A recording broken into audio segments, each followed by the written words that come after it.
have found the one who can save, seen the one who can heal. His name is wonderful, his name is mighty to save. I have found the one who can save, seen the one who can heal. His name is wonderful, his name is mighty to save. Shout joyfully to the Lord, let his praises fill the earth. Shout joyfully to the King, let all the people sing. Shout joyfully, yeah. Shout out to God with a voice, yeah. Oh, oh. For you, oh Lord, are exalted, exalted in all the earth, and your name is wonderful. Your name is mighty to save. For you, oh Lord, are exalted, exalted, exalted in all the earth, and your name is wonderful. Your name is mighty to save. Yeah, shout joyfully to the Lord, let his praises fill the earth. Shout joyfully to the King, let all the people sing.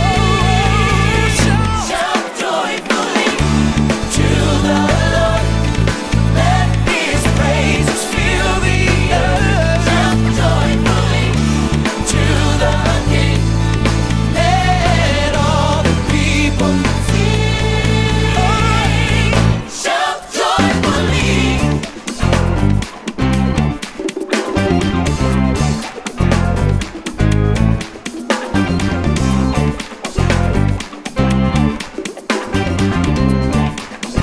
Come on, put your hands together tonight.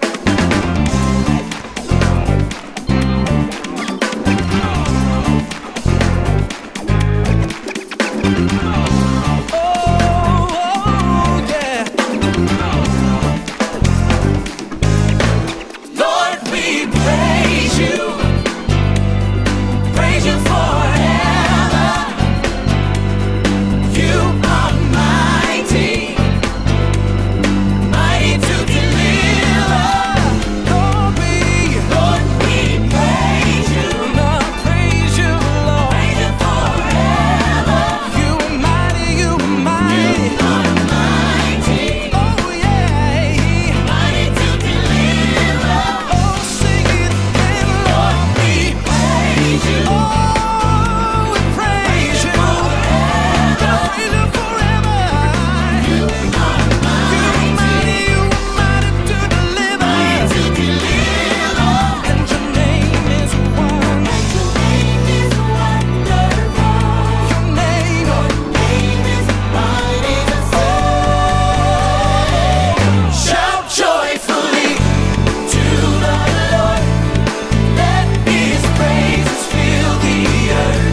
Shout joyfully to the King, let all the people sing. Shout joyfully to the Lord, let his praises fill the earth. Shout joyfully to the King, let all the people sing. Shout joyfully.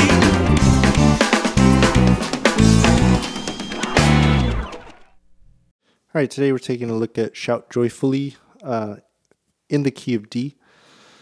This song's really straightforward for bass. The progressions are pretty repetitive between the chorus and the verse. The only really big difference I would say between the main progressions of the chorus and the verse are the verse you're playing an F sharp to G to A, whereas the chorus you're going to play a D to G to A. So just pay attention to that. Make sure that you're really concentrating on the notes that are after the dash. We have a lot of inverted chords like the D2 over F sharp. Make sure that you are playing the F sharp instead of the D whenever that chord comes up. But the parts I really want to focus on are the instrumental and the ending. So the instrumental, they actually have the notes written on the chord charts on the second page. And in brackets it says that it's in unison, so everyone in the band is actually playing this riff. Okay, so it says G, F, G, F, D, C, D, F, G, C, D.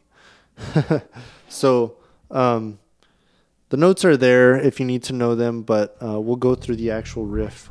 I'm starting on the G on the D string. It's the 5th fret of the D string. Okay, and so that's the G and the F. I'll use my 3rd fret. Okay, so I'm going to be mostly between the 3rd and 5th fret.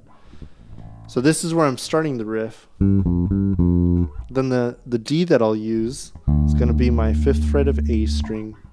C will be my 3rd fret of my A string. Okay. And then also note we're going to use an F and a G, the octave lower from here. We're going to go to 1st fret and 3rd fret of the E string. And then on the second line, you'll see that there's a G sharp and an A. I'm going to use that G sharp and A on my E string as well. It'll be 4th fret and 5th fret of my E string. So playing it a little bit slower than tempo, the riff looks like this.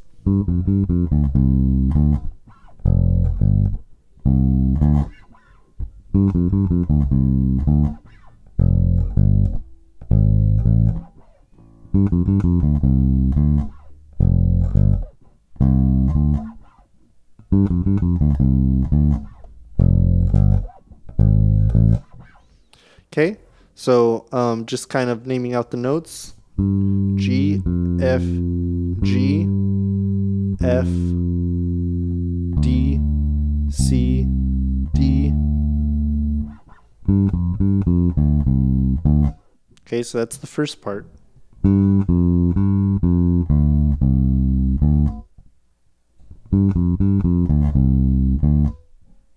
And just so you know, there are no hammer-ons on this, so we're actually fingering every note. Then our right hand is going to actually pluck every note too. No slides or hammer-ons, so everything here is articulated.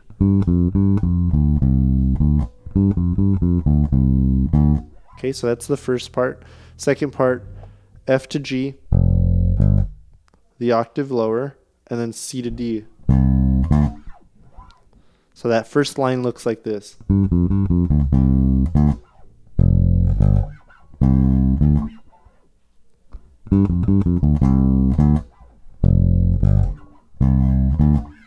Okay, a little bit faster.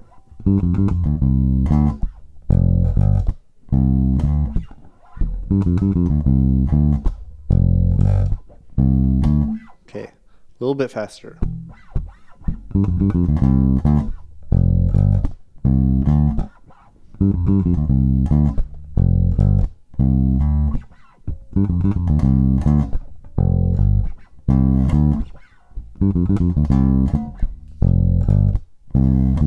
Okay, so that's the first line. Second line, the only thing we replace is instead of going to the C and D, we do a G sharp to A. So it's a little chromatic walk up.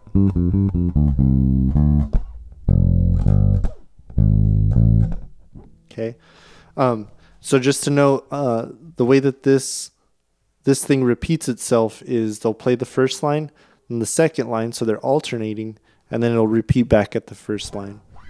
So here's the riff going slow. I'll play it 2 times. 1, 2, 3.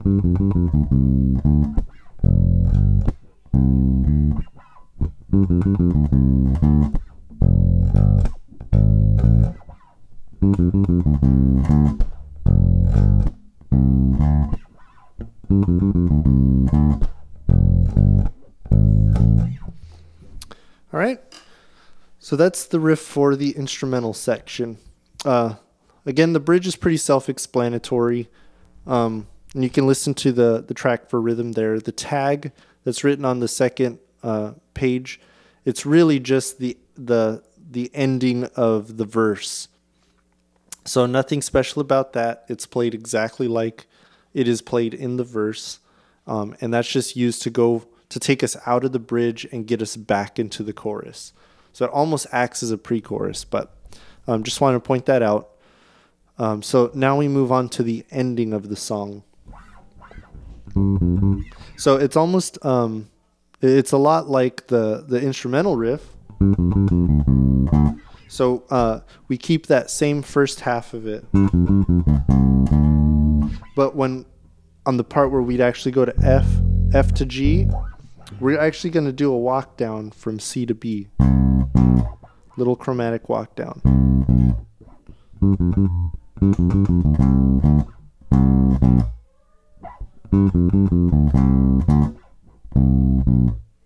Okay, and then they do a chromatic walk up, A sharp, B, and then they end on a D and just slide down. It's a really quick, abrupt, just like that.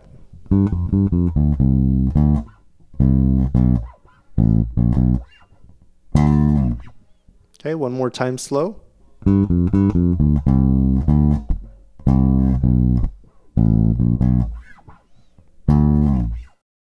At tempo, it would sound like this. 1, 2, 1, 2, 3.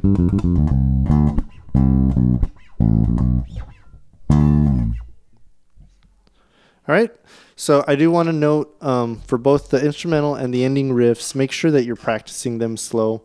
At first, I tried to kind of demonstrate that, just because you want to make sure that you're articulating everything really clean. Okay, and it is kind of a fast riff. It takes a lot of flicker of the right hand and the left hand fingers. So my advice is just take it slow at first and gradually move it up to tempo, just to make sure that once we get it to tempo, that you're able to play it clean. And another good exercise is maybe to practice it a little bit faster than the original song, so that it just makes it that much more comfortable to play at the original tempo. And then the bass player does play quite a lot of fills in the song. I didn't do it just for the sake of demonstrating the chord changes. But if you want to do fills, during the verses and the chorus, the song is being played in the key of D major.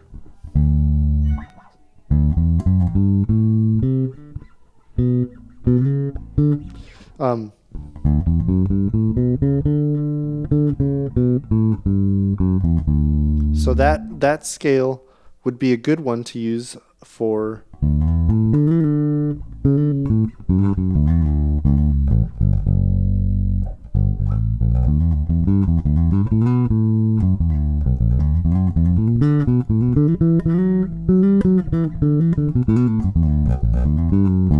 any kind of fills or runs that you want to add into the chord progression.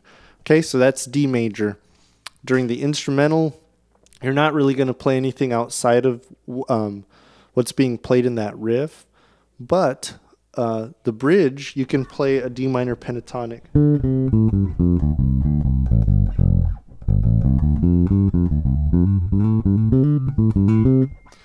It has a lot of that bluesy and gospel feel.